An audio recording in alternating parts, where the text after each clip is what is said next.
জামাই ষষ্ঠীর দিন স্ত্রীর সঙ্গে ডিভোর্স করে অপর এক পুরুষের সাথে নিজের স্ত্রীকে বিয়ে দিতে উদ্যোগী হলেন স্বামী। জানা গিয়েছে ময়নাগুড়ির বাসিন্দা সুব্রত সরকারের সাথে 5 বছর আগে বিয়ে হয় প্রিয়াঙ্কা সরকারের, কিন্তু গতকাল ডিভোর্সের পর নিজের স্ত্রীকে অন্য পুরুষের সঙ্গে বিয়ে দিতে নিয়ে আসে মাথাভাঙা শিব মন্দিরে। জোর করে স্বামী তার স্ত্রীকে অন্য পুরুষের সঙ্গে বিয়ে দিতে গেলে কান্নায় ভেঙে পড়েন স্ত্রী, আর তা দেখে মন্দির চত্বরে ভিড় জমায় এলাকার ব্যবসায়ীরা। স্বামী স্ত্রী এবং অপর পুরুষের কথার মধ্যে অসঙ্গতি লক্ষ্য করলে তাদেরকে আটকে রাখেন এলাকার ব্যবসায়ীরা। নিশিগঞ্জের বাসিন্দা মিঠুন দাস বলেন, ওই মেয়ে আমাকে ফোন করে নিয়ে যেতে বলে। প্রায় 10-15 দিন ধরে ওর সাথে কথা হচ্ছিল ফোনে, কিন্তু যার সঙ্গে এসেছে তিনি নিজেকে কাকু বলে পরিচয় দিলেও আদতে তিনি ওই মেয়ের স্বামী পরে জানতে পারেন। তবে গৃহবধূর স্বামীকে যখন জিজ্ঞেস করা হয় কার সাথে বিয়ে দিচ্ছেন, তখন তিনি বলেন বাচ্চা কার সাথে যাচ্ছে তা দেখার জন্য এসেছি।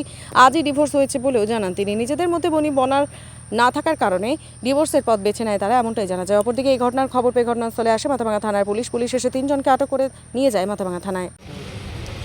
কিসের জন্য আসলেন?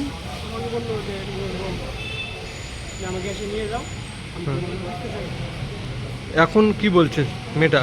মেয়েটা তো কান্না করছে।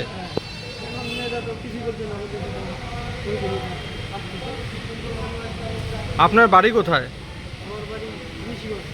কতদিন ধরে মেয়েটার সঙ্গে কথা? 15 দিন। কেন আসলেন? আপনাকে আসার জন্য? কিসের জন্য আসতে বলছে? বিয়ে করবে, কিন্তু এখন যে না বলছে।